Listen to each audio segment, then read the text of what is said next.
Hello, football fans, and welcome to episode 10 of View from the Sideline podcast. Coming up this week, we take a look back at all the action from the weekend in the Premier League, where Leicester break records on a wet and windy night at St Mary's, Watford remain winless with another ball draw, and there's lots of talking points raised by our old friend VAR. Pete attempts to close the gap in this week's teaser, and we've an update from the weekend's predictions, and Chris will no doubt have another Chelsea stat in the wonders of white. Lots of goals and lots of talking points to get through, so let's get started with this week's episode.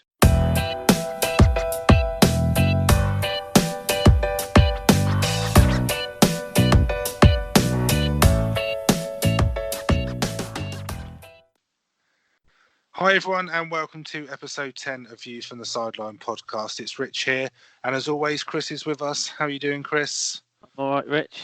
How are you? I'm good. Good. Another win for Chelsea at the weekend. Just racking them up now, mate. It's just becoming the norm now. My team winning, your team losing. It's just how it is now. I can't wait to hear your views this week, and also your, which is now customary Chelsea stat. Well, you'll have to wait and see. You never know. I can't wait for it. It's almost part of the podcast now, so yeah. It would feel wrong if you didn't do it. So we'll get cracking because there's plenty to talk about this week. So many goals, so many talking points with VAR in the Premier League. So we'll go straight to Pete's teaser. So last week, he got the better of us with the top 10 Premier League goal scorers. Yeah. So 6-3 overall. So what's this week's teaser then, Pete? In Premier League history, which referee has taken charge of most games? Okay, it's now 6-4 because I've got no idea. I'm not very good with referee. I only really know the ones that are sort of current. There may be a couple. I'm just not good with their names. Can we use VAR? Maybe this could be like a lifeline. Yeah. Yeah, I think we've probably got 3 or 4 refs we can name, and then it's just the ultimate guess from there. So yeah, not very confident, but as always, we'll come back to the teaser at the end of the podcast. So we'll get going with a Premier League review. Like I said, there's lots to talk about, and I think we'll start with the first game from the weekend's action. So I think that's probably the best place to start. Down at St Mary's, 9-0 Leicester. Couple of goals. Who saw that coming? No one. I fancied Leicester to win, but maybe but not like that. You don't expect it. So I was actually listening to. I heard from about the 4th to about the 30th minute in the car on the radio, and I couldn't believe what I was hearing. To be honest with you, it just seemed like every time Leicester had the ball, the commentator was saying it was a goal. It was just a bit surreal. Obviously, the sending off didn't help whatsoever. Well, I think that's a good place to start. So if you take that sort of 60-90 seconds passage of play, where there's the foul, which then VAR goes back to have a look at. So the foul's committed, the ref plays advantage, Leicester continue on the attack, it's 1-0, they go back to the foul, and then Bertrand sent off. Yeah. Not an ideal way to start a game at all. It's like a double whammy. What's your opinion on the red card? Agree with it or not? I agree with it. I just think with VAR now, you have to just be so careful with any foul you are committing. It is you're basically being watched for the full 90 minutes. The thing before VAR, I don't know. Before VAR, I would have probably just said maybe a yellow. It's hard. Where it's changed so much this season. Obviously, not the rules as such, but obviously. I mean, I absolutely agree with you. I think last season, that's more debatable about whether it's a red or a yellow. But with VAR, because there's so many angles to replay it, you can slow it down as much as you want. Someone else's opinion as well, isn't it? It's not just the referee's opinion. You've got someone else who's watching the game. Yeah. There's also got an opinion. So like you said, it's not an ideal start. But they, after the sending off, they completely caved. I don't think I've seen a team go down to 10 men and just fall apart so bad and so quickly as well. As straight after the sending off, the goals just were coming thick and fast, and it just didn't seem to be a way out for Southampton. They didn't have until he got him in at half time and changed it slightly at half time. They were just all over the place. It's one of those when you've got when you get a red card, there's normally some sort of reaction from the manager, whether they're taking off like an attacker to replace the defender. But I think when you've got a double whammy, that you've got a player sent off and you've conceded that goal that early on. There's a couple of Saints fans that I was talking to over the weekend and the early part of this week that they went to the game, and I think they left at like 3-0.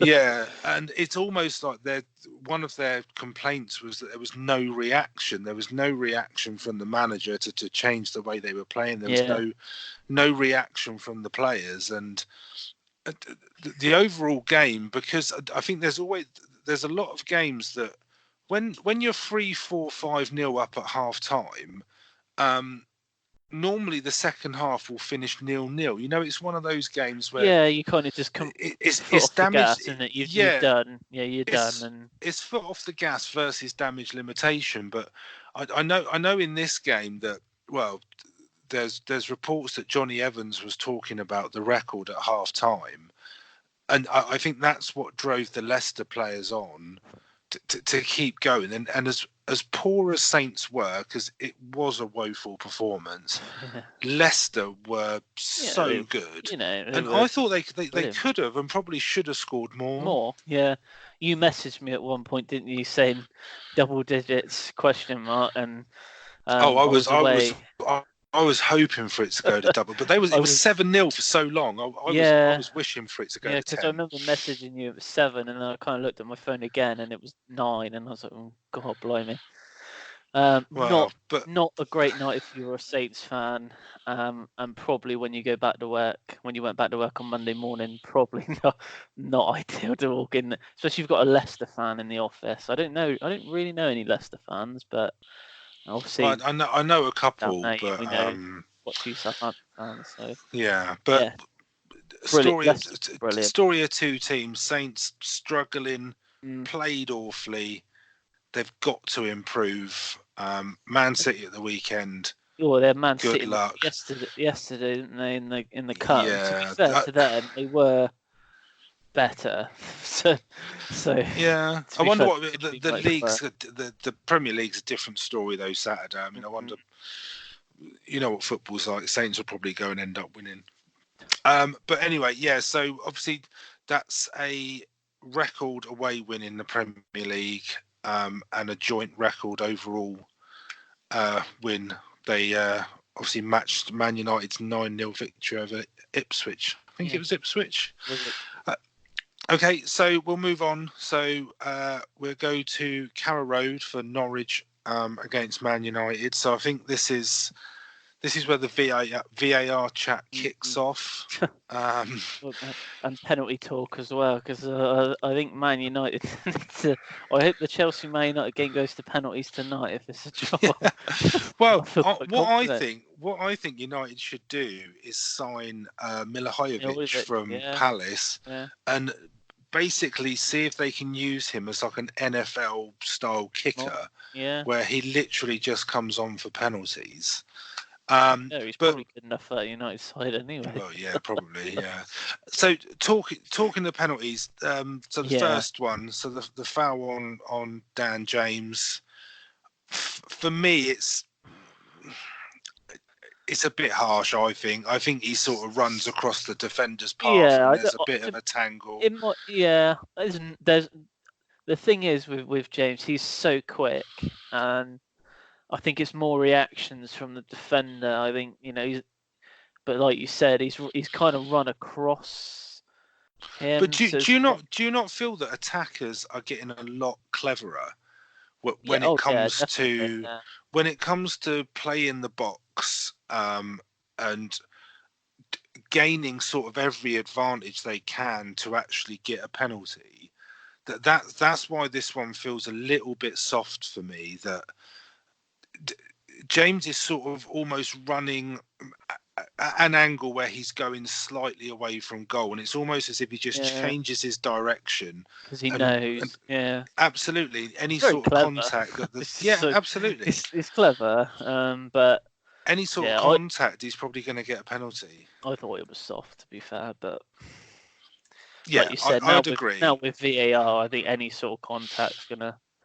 I almost feel that justice was done that Rashford missed it. I think there was a 90% chance he was going to miss it, to be fair, with the record they've got at the moment. But I mean, Solskjaer, I don't know if you've heard Solskjaer after the match saying that he thinks, we'll go on to the second penalty in a second, but that both should have been retaken because Tim Krul was off his line. I mean, I hate this rule because I don't think, I think I've only ever seen one penalty. Wasn't there West Ham Man City first game of the season? Was that that was retaken for encroachment, wasn't it? Yeah, but that was from players, not from the. I don't know the last time I saw a penalty retaken because the keeper was off his line. Every goalkeeper steps forward slightly and then dives the ball. It's not. I can see what he's saying, but it's not going to get retaken for that. No. Second penalty.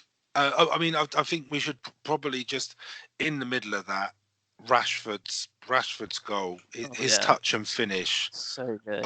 Especially considering he just missed the penalty. And to be fair, his touch was unbelievable. Him and Martial, I thought they worked really well on Sunday. Yeah, I agree. I think that's definitely the third goal showed that, didn't it? Oh yeah, great definitely. Third goal. So the second penalty. This one I think is a penalty, but if VAR wasn't around, that is never given ever. Yeah, no, the VAR definitely helped for the second one. It's just it was a penalty. Don't get me wrong, but like if like you said, if VAR wasn't there, I don't think it would have been given that. No. But well, I mean, and realist. I mean, the two penalties they didn't really hamper United that much, really, apart from the fact that they can't score a penalty. The thing is, Norwich have been on, ever since they beat City. Sorry, they've been on this horrendous run, and I think Man United have played them at the right time. Obviously, coming off the back of a 1-1 draw with Liverpool, it was the ideal team for them to play to get a win and grow more in confidence. I would thought, hopefully not too much confidence tonight, but well, yeah. I mean, you mentioned the Man City game for Norwich. One thing for me with them at the moment is Pukki. I mean, I think when they're 2-0 down, he has a great chance, and in my opinion, he should put that away. I think at the start of the season. Absolutely. That's what I was going to say. Yeah, and he hasn't scored since the Man City win, and Norwich as a whole have only got 1 point since. I think that was last week against Bournemouth. So their players are slowly coming back from injury, and I don't think it's a time to be overly concerned if you were a Norwich fan. But there is going to have to come a time where they start picking up points. Form-wise, they're probably the worst team in the league, but I wouldn't say squad-wise they're the worst team in the league. So no, I mean, Watford would give them a run for their money. I still think that's for sure. I still think they'll stay up, Norwich. So yeah, I agree. Still good feeling about them. I agree. So we'll move on to Anfield on Sunday. So Liverpool Spurs. I mean, I get this out of the way, right? Did you expect Tottenham to get anything out of the game? No, I didn't. Yeah. No, I didn't. And this is one thing that's really frustrated me during the week is there's so many Spurs fans saying about how negative they were and the tactics and the team selection from Pochettino, and they tried to play on the break and nullify Liverpool. Name me one team that will go to Anfield this year and will not do exactly the same. I remember when Mourinho was at United and he used to go to Anfield and park the bus, but I think grounds and park the bus. Mourinho, well, exactly. I think there's got to be some context around this. Yeah, look at how bad Spurs are at the moment. But to be fair, you say that, but you weren't. I wouldn't say you were that bad on Sunday. You've certainly played worse this season. I mean, if you look at our season so far, so in my view, to try and put some context on the performance, we score after 46, 47 seconds, and there's no way any Spurs fan, or probably any football fan in general, who thinks that Spurs are going to hold out for 90 plus minutes and hang on to a 1-0 lead. It was a it's bit just not too going to early, happen. if that makes sense. You scored too early, I think. Absolutely. Liverpool put wave after wave after wave of pressure on Spurs. All the sort of match reviews, the player ratings, all that sort of stuff afterwards have got Gazzaniga being sort of man of the match. And there's a reason why the Spurs goal was getting absolutely peppered. On a plus point for Spurs, and it's not about what ifs, but Harry Kane had a decent chance to make it 2-0. Son hits the bar. I mean, it's an open goal, but it's a difficult chance. He hits the bar to where he could make it 2-0. If either of those go in, then it's a completely different story. Yeah.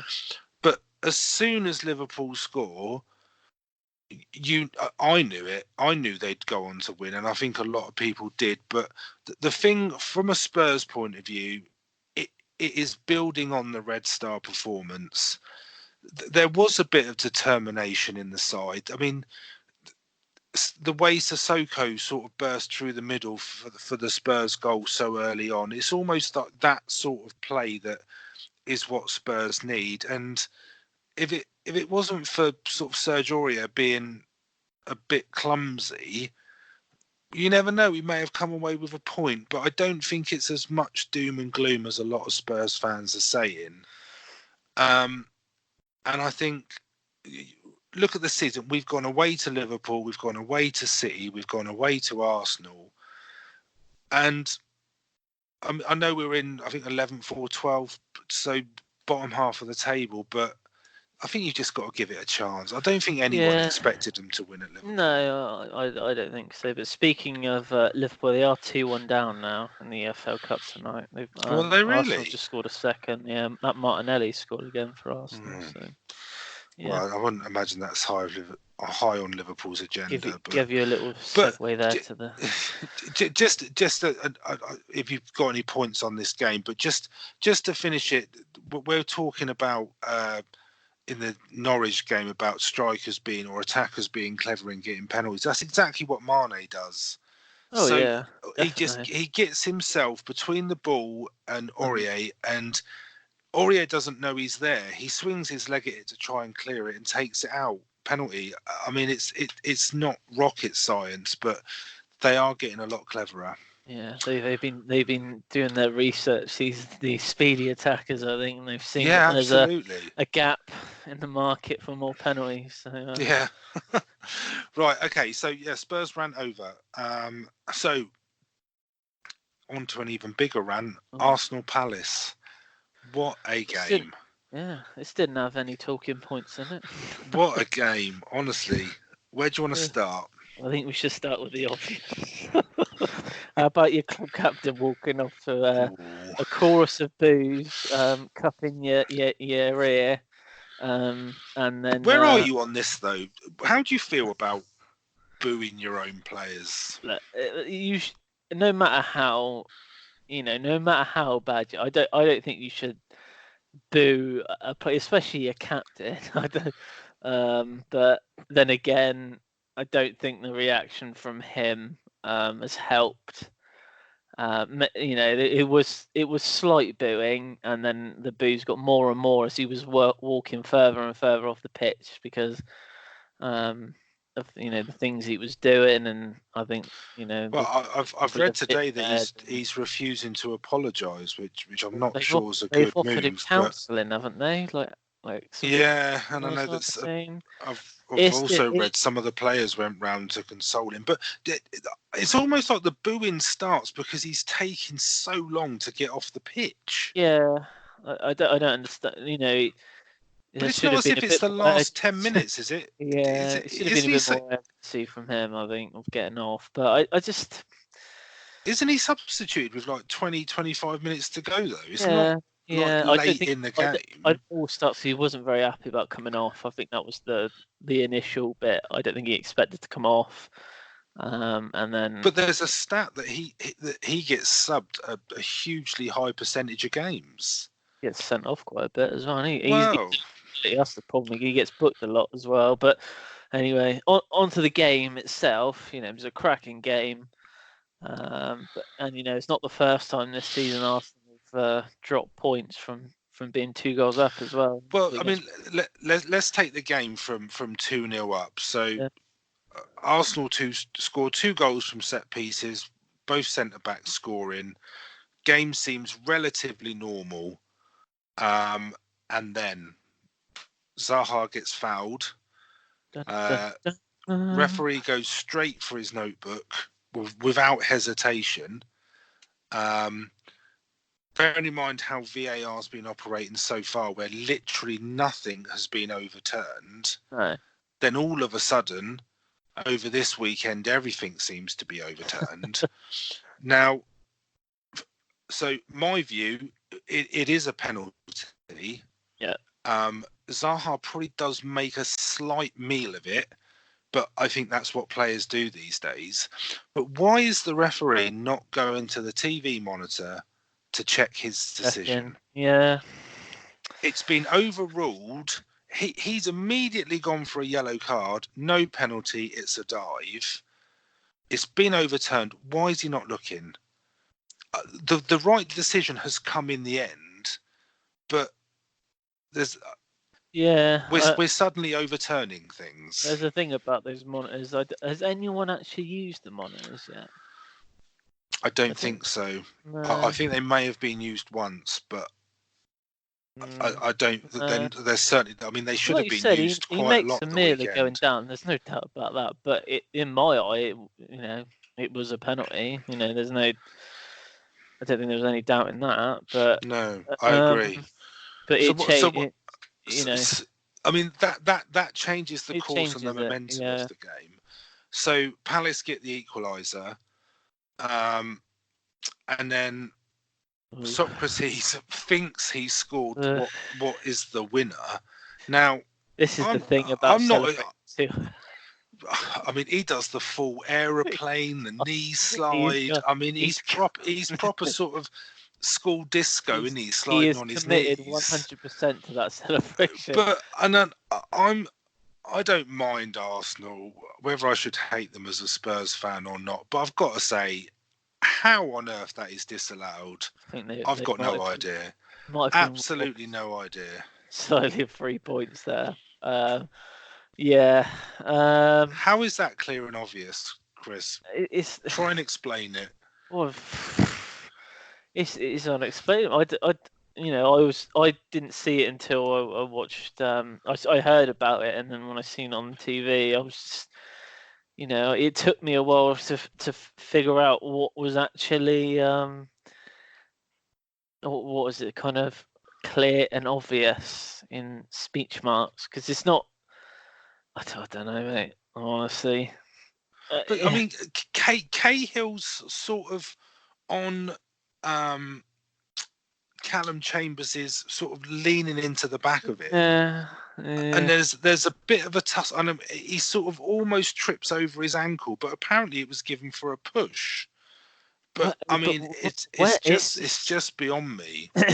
It's where is the push exactly? Yeah, well, I didn't see a push. So I mean, I think Arsenal have got to feel a little bit hard done by, but then it's not over there. The drama is not over. So Guendouzi on Zaha on the in the centre circle on the halfway line, That's got to be a red card, surely. Oh, You can say that. Is it a clear and obvious foul or a clear and obvious goal scoring position? If I've got someone in a foot race against Wilf Zaha, I'm backing Zaha. Oh yeah, you're not going to catch him, and I think there's a real case for that to be a red card. Oh, I thought he should have been sent off. It was almost deliberate in some ways, but yeah, a very, very what a game! good end to the game. Which unfortunately, I think VAR was let the game down a little bit towards the end of the game there, but. I don't know if you've seen the footage today that's come out of Aubameyang, where he got stuck in traffic coming out of the Emirates. He's in his nice Lamborghini. And he gets accosted by some Arsenal fans. It was a woman, wasn't it? It was a woman, wasn't it? She was shouting something. I'm not sure, but there was a lot of like, we're paying X for season tickets and we're surely getting our money's worth, basically. You wouldn't be leaving the ground that early. Well, I think I might have waited for an hour or so just for it to die down. I might have stayed the night, I think. Just in my sleeping bag. Anyway, we'll move on. So a slightly less controversial game, but a couple of things in here for you, Chris. So Burnley-Chelsea, 4-0 up. 2 late goals from Burnley take the gloss off it a little bit, but let us know what you think. My script's pretty much exactly what I put. Although I put shine. I put shine.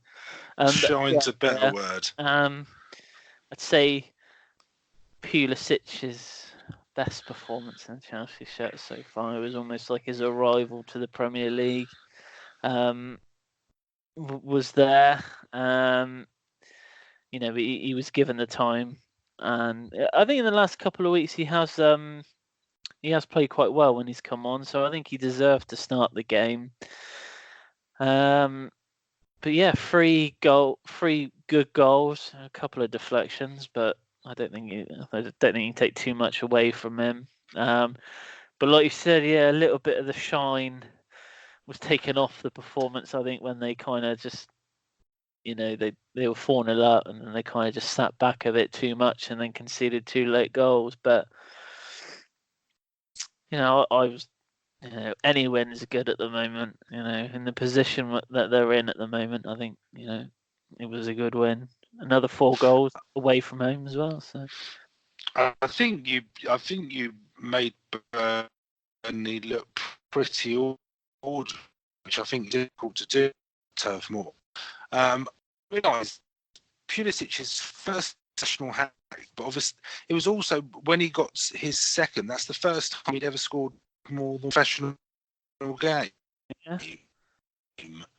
which surprised me. I thought he would have at least 2 before. I thought he played really well. I thought it was quite amazing. I don't think he knew about the tradition of getting the match ball. So he had to be reminded by the Chelsea players to go to the referee to get the ball. Yeah, I don't think he knew about that, which was quite cute, I suppose. Hudson-Odoi, was it a dive for you? I mean, Sean Dyche went pretty mad, as he does with diving. I don't think it was a dive. But I mean, he got booked for it, didn't he? Yeah, I'm just joking. It was a dive. But is it a dive though? Is it play acting, theatrical diving? Because I don't think it was. I think there's a little bit of contact, and it's one of those where he's probably trying to be clever, but he's not clever enough. I think he's anticipating contact, and it just hasn't.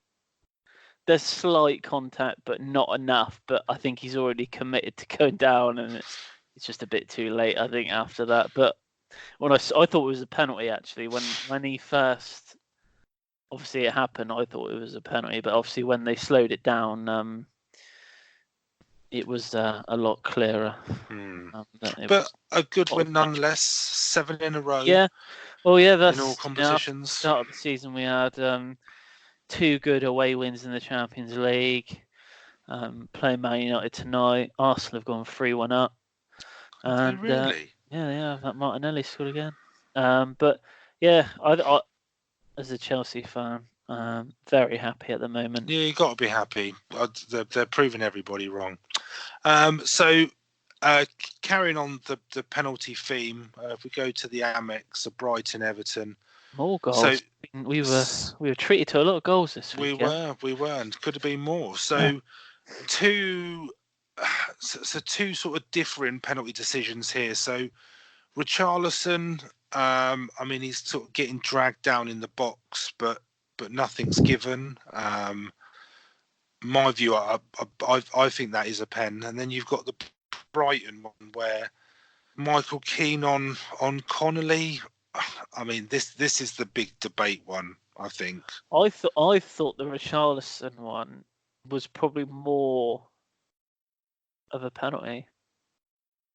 Yeah, I'd say so. I think you've seen penalties given for that type of when you see it at first, I don't think it does take a couple of views to see that it was but I thought it was more of a penalty than what the Brighton one was, but it's my opinion. But I mean, Michael Keane, his eyes are on the ball. He's watching it sort of come out of the sky, and he's there's clearly contact, but I mean, he would have to be really clever to do that on purpose when he's not even looking.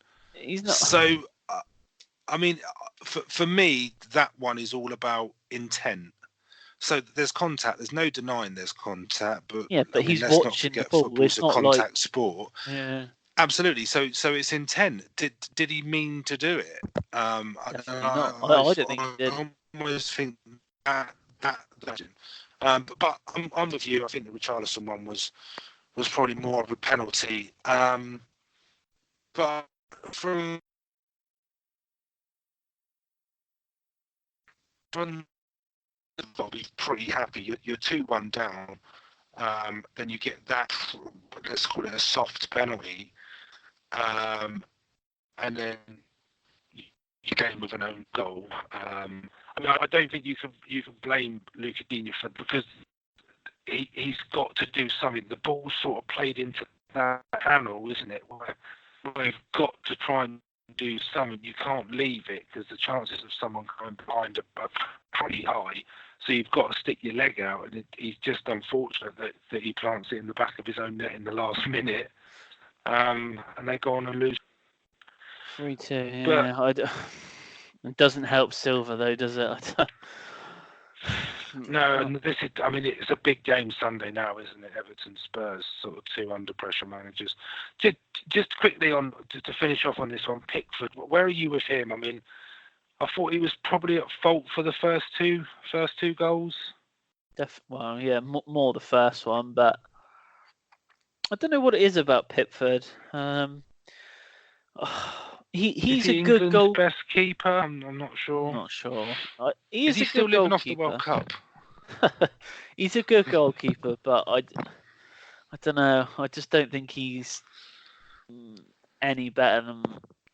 He hasn't developed, I wouldn't say, into definitely not a world-class goalkeeper. He's but he seems to play a lot better for England than he does for Everton. But I don't know whether that's the defence that's in front of him or what. But I mean, a decent win for Brighton nonetheless. That they'll get a lot of their points at home,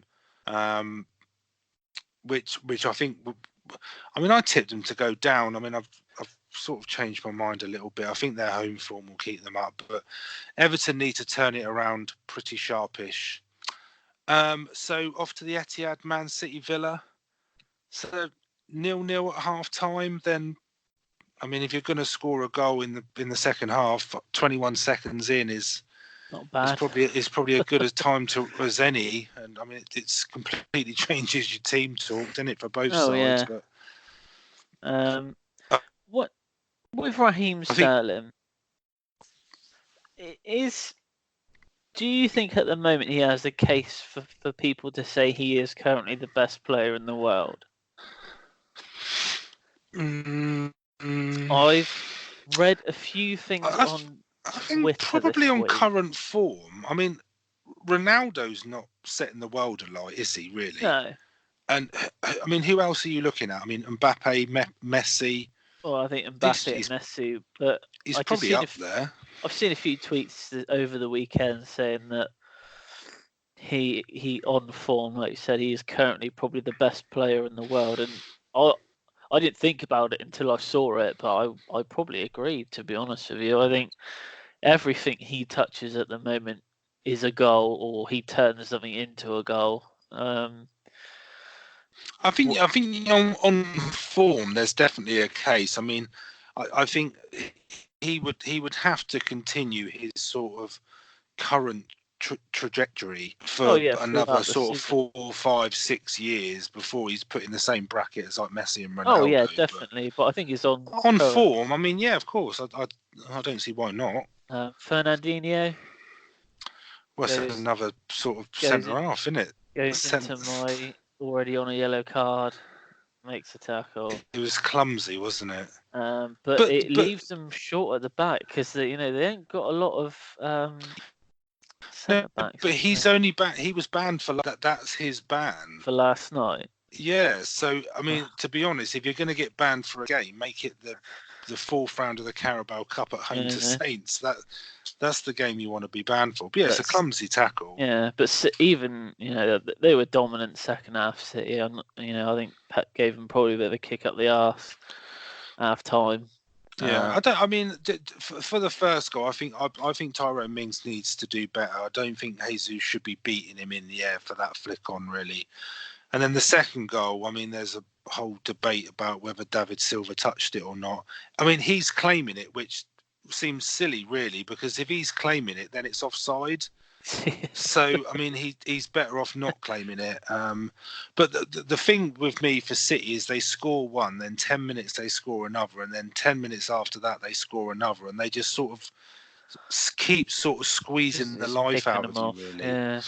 Yeah, but I mean, they need to win while Liverpool are still winning. City need to win as well. So 3 points for them. Villa are on a good run of form. I still think they'll be all right. Villa have actually just scored this evening as well in the EFL Wolves, game, aren't they? They are playing Wolves, and Liverpool have just scored a penalty as well. That was 3-2 just before half time. 3-2. What game! What a game! Okay, so we'll go to West Ham, Sheffield United. A good point for Sheffield United again on the road. West Ham. They don't. I told you this. They don't be a little disappointed. They don't lose away from home, Sheffield United, and these are the sorts of performances that we are now expecting of Sheffield United. If they do go a goal down, they put in a real gritty sort of performance to get a goal and get a draw. And they are hard to break down. I don't think there's any question about that. I think they are a really well organised team, from defence to attack. They're very, very organised, and they will be hard to beat. And I think probably a lot of people wrote them off before the start of the season, but they've got a lot of heart, and I think that does help. That will pick them up a few points along the way this season.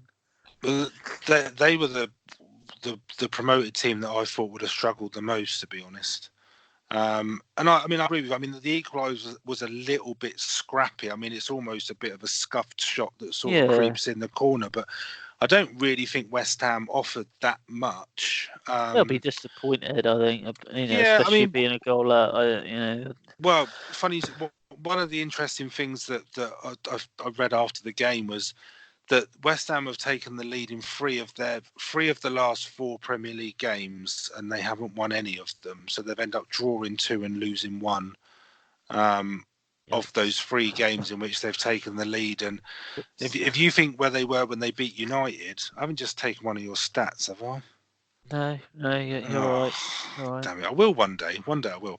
But yeah, I mean, if you think where West Ham were when they beat United 2-0, they've sort of been on the decline ever since. So just inconsistency, I guess. So off to Newcastle. So Newcastle Wolves. it was a bit of a nothing game. Then Newcastle scored and looked pretty good for about 15, 20 minutes. Then second half, Wolves were just completely dominant. Yeah. I don't know if it's the when Spurs were in the Europa League, I always used to find it watching them on a Sunday. It's almost as if they need the first half to get going after a Thursday night game. Yeah. And this is kind of how I thought Wolves were. Sending off. What did you think? I don't. I think it probably is. I think it probably is a red, but it's one of those ones that I don't know. I think if it wasn't given, I don't think you'd be like, oh my god, surprised. No, yeah. But I mean, I think he knew it. I think he knew that. I think Longstaff knew. His face was sort of like, oh god. The look in his eye, I think, told the story. Yeah, absolutely. Just a silly thing. I don't know why Wolves wore their away kit. There wasn't really any need, was there? No, I don't know whether this is a whole commercial thing, but anyway, Maybe a silly thing. But I just thought, why are they wearing green when they wear gold and Newcastle are black and white? So last game, they're making a bit of a habit of this. Watford being last in the reviews. Nil. Another still without a win. Scored one, conceded one in that time, so they're not conceding, but they're not scoring. And they've got Chelsea next. Nice easy game for them, but hang on, they just what?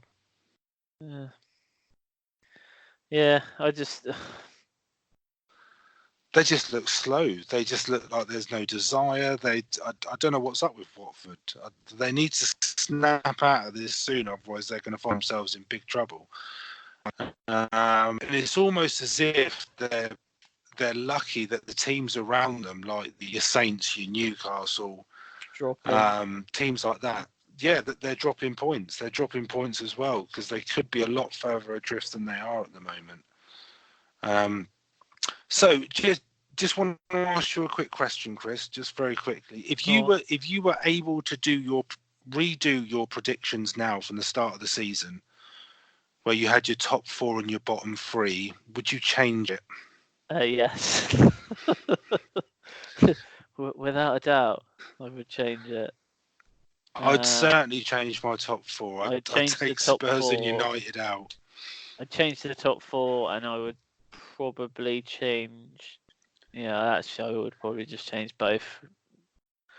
I think I'd definitely take Bournemouth out from being relegated, and probably Sheffield United. I'd take Sheffield United out. If I could take Sheffield United out, I would take Sheffield United out, and I'd probably put Watford in there. And top 4. I think I already had. Do I have Chelsea in top 4? I think I had Chelsea anyway in the top 4. Yeah, you did. Yeah. That's the sort of faith I have in my team, but. Wow. Yeah. It's funny, before the season, you think, oh, yeah, this is nailed on. I know who's going to do this. And I think we both had City to win the league as well. But there you go. Anyway, so that wraps up the Premier League, and with it also part 1 of today's podcast. So we'll be back in part 2, where we'll start with the EFL review.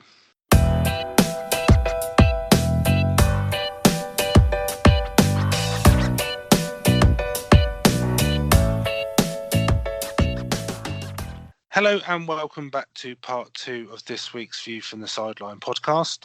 So we're going to kick off part 2 with our EFL review. So we'll start in the Championship, where West Brom kept their 2-point lead at the top despite dropping points in a 2-2 draw at home to Charlton.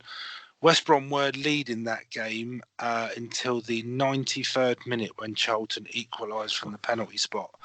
There's nothing worse than sort of a last-minute equaliser or a last-minute winner against you.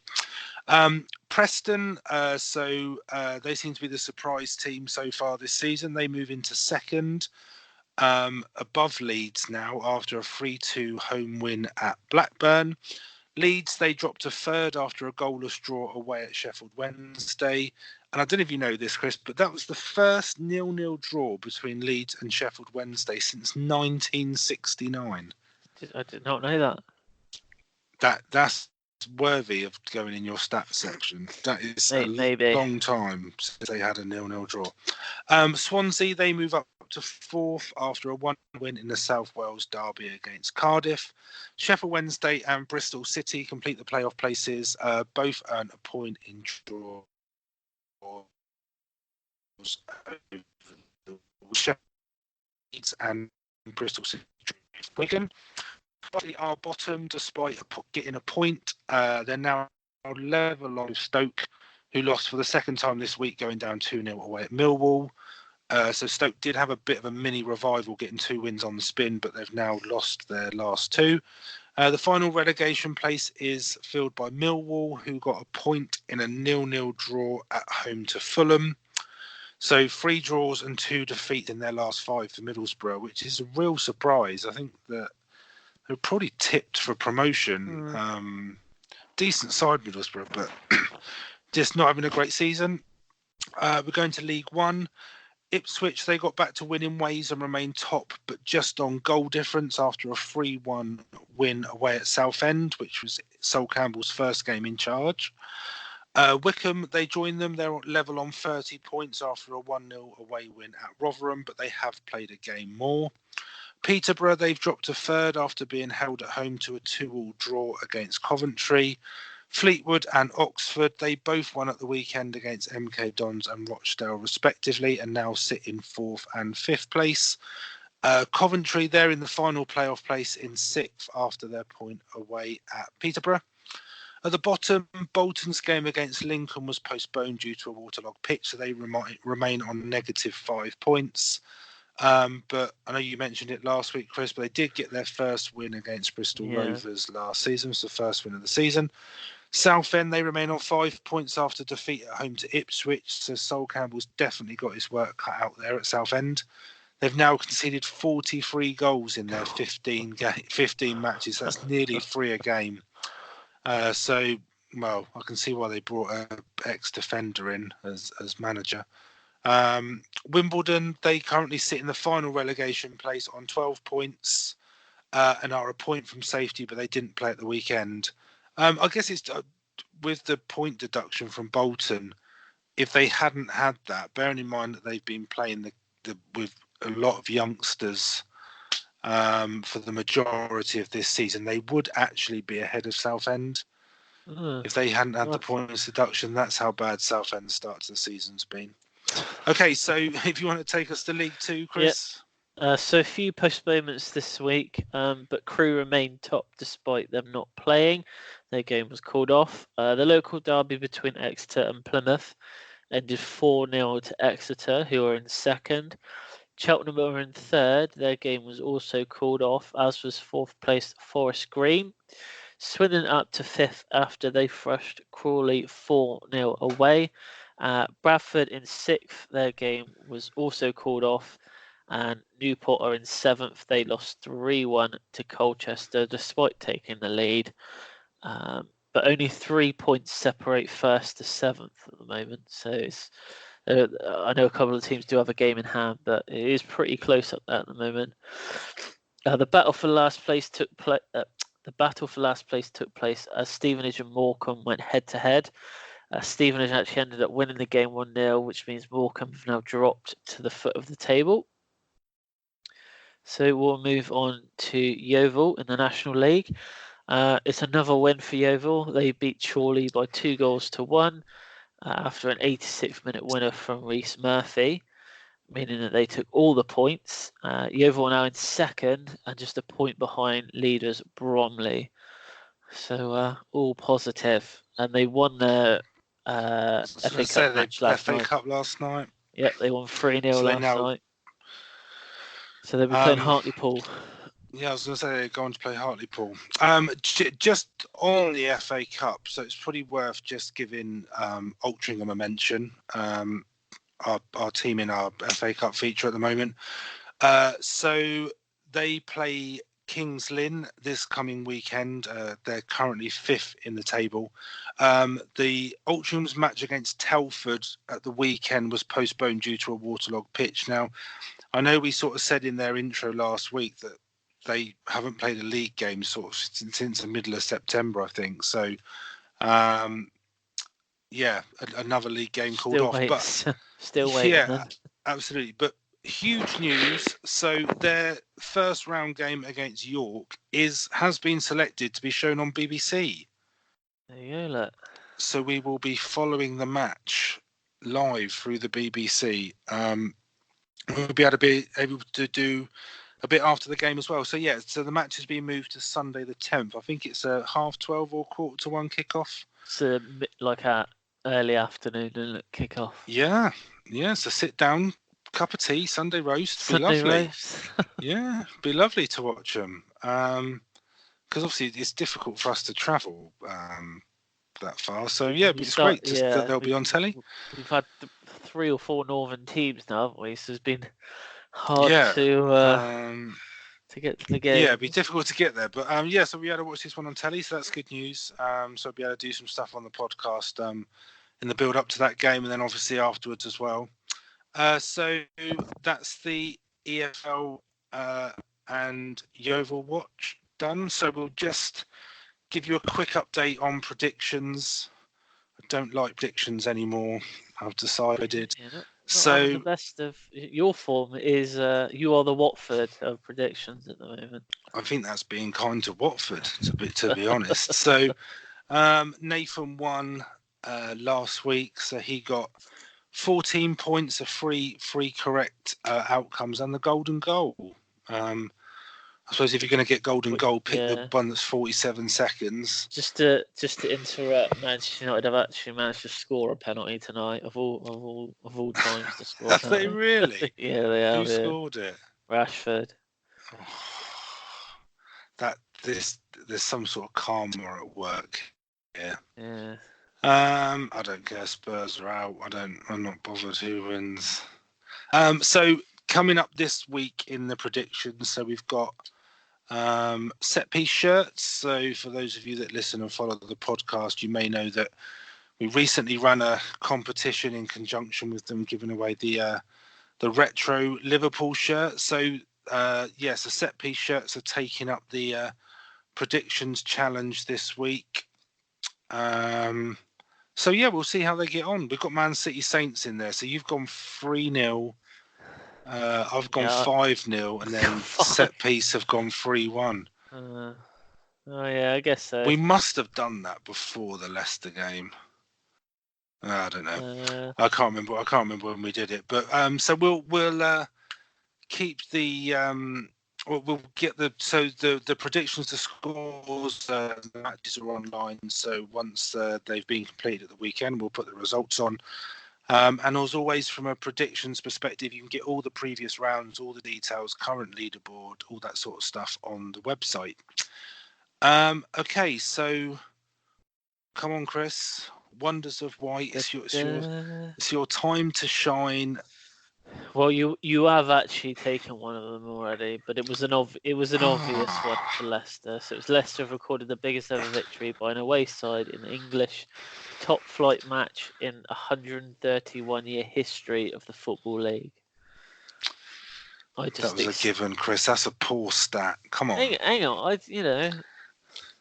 The next one you'll like is Luka Milivojevic is now the third